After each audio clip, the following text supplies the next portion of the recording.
Iha, painom naman ng tubig. Ilang araw na akong hindi nakakainom ng tubig. Uhaw na uhaw ako. Heto po oh, pwede kang uminom hanggat gusto mo. Uminom ang matanda. At sa isang iglap, naging isang magandang batang diwata. Diwata! Gusto kong magpasalamat sa iyong tulong, magandang dalaga. Humiling ka.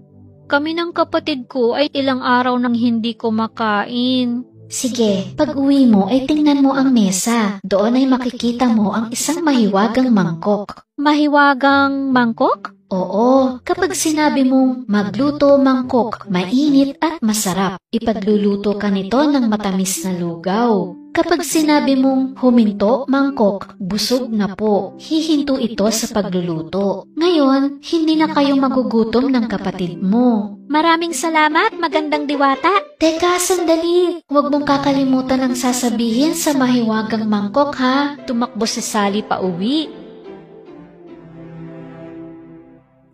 At tulad nga ng sinabi ng diwata, may isang mangkok sa mesa. Ate, saan galing ang gintong mangkok na to? Hindi lang ito kinto, Hari. Ito ay isang mahiwagang mangkok. Okay, may magic bowl ka nga. Wala naman laman. Manahimik ka at manood. Magluto mangkok, mainit at masarap. Tapos ay biglang uminit ang mangkok at nagsimulang magluto ng matamis na lugaw. Pero, paano ito nangyayari? May magic nga ang mangkok. E di, hindi na tayo magugutom? Hindi lang 1 o 2 beses kumain sina Harry at Sally, kundi 10 beses. At nang sa wakas ay busog na sila, sinabi ni Sally ang mga salita na pipigil sa mangkok na magluto pa. Ha, sa wakas ay nabusog din. Ang sarap ng lugaw, no? Kaya kong kainin itong matamis na lugaw araw-araw. Simula noon, ang pagkain nila ay matamis na lugaw at hindi sila nagsasawa. Hindi ka maniniwala kung paano tayo nabigyan ng mahiwagang mangkok na ito.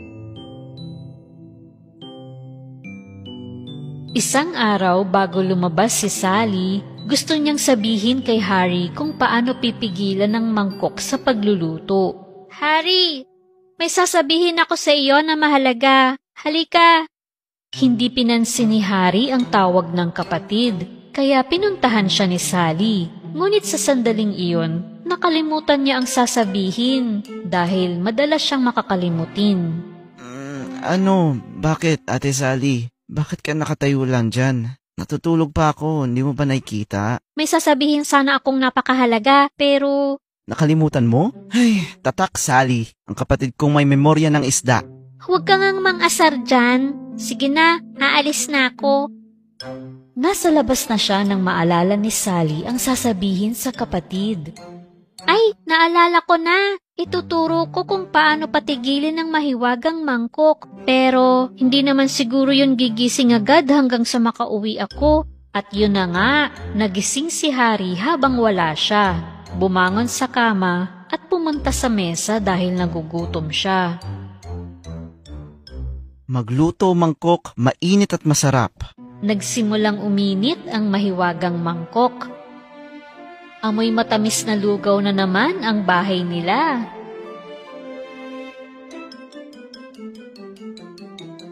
Matapos kumain, nais na niyang pigilan ang mahiwagang mangkok sa pagluluto.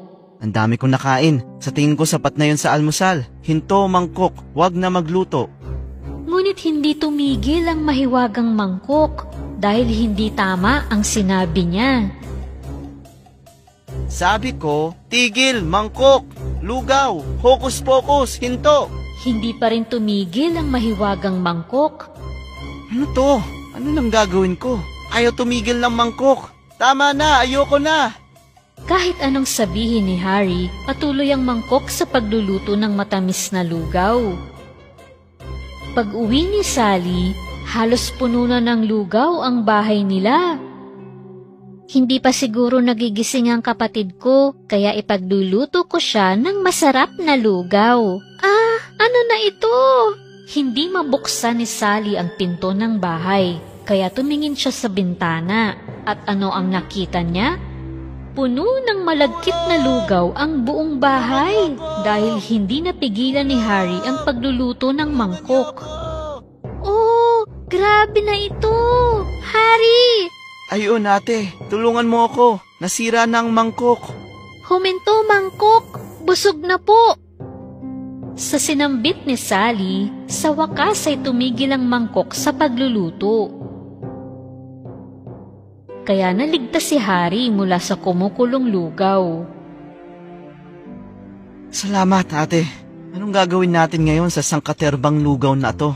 Ang bahay natin ay naging lugawan. Nagkaroon ng magandang ideya si Sally. Agad niyang tinawag ang mahihirap na kapitbahay nila.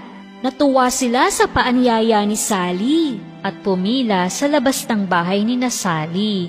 Habang sinasandok ni Harry ang lugaw, inaabot naman ito ni Sally sa kanilang mahihirap na kapitbahay. Maraming salamat sa inyo. Naibsan ang gutom namin. Ang sarap! Tuwang-tuwa sina Harry at Sally na nakatulong sila sa mahihirap na katulad nila. Masarap ito sa pakiramdam. Maya-maya, isang matanda at mukhang mahirap na lalaki ang lumapit sa kanila.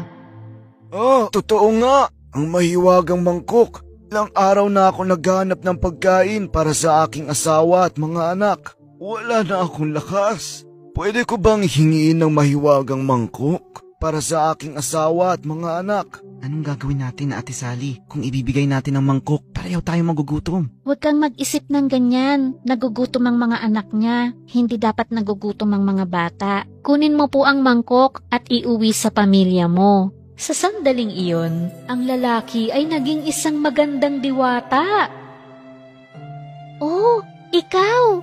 Ikaw ang diwata na mabait sa akin. Napasaya niyo talaga ako, Harry at Sally. Pinakain niyo ang mahihirap sa bayan at tinulungan niyo ang taong nagugutom ang mga anak. Bilang gantimpala, sa inyo na ang mahiwagang mangkok magpakailanman. Nararapat lang na sa inyo yan. Talaga? Yay! Araw-araw mula noon, patuloy na namimigay ng lugaw sina Harry at Sally sa mga mahihirap sa bayan. Ang kanilang mapagbigay na puso ay naging kasing tamis ng lugaw na kanilang binabahagi habang nakakakita sila ng masasayang bata at matatanda na puno ang sikmura, namuhay silang masaya at matiwasay.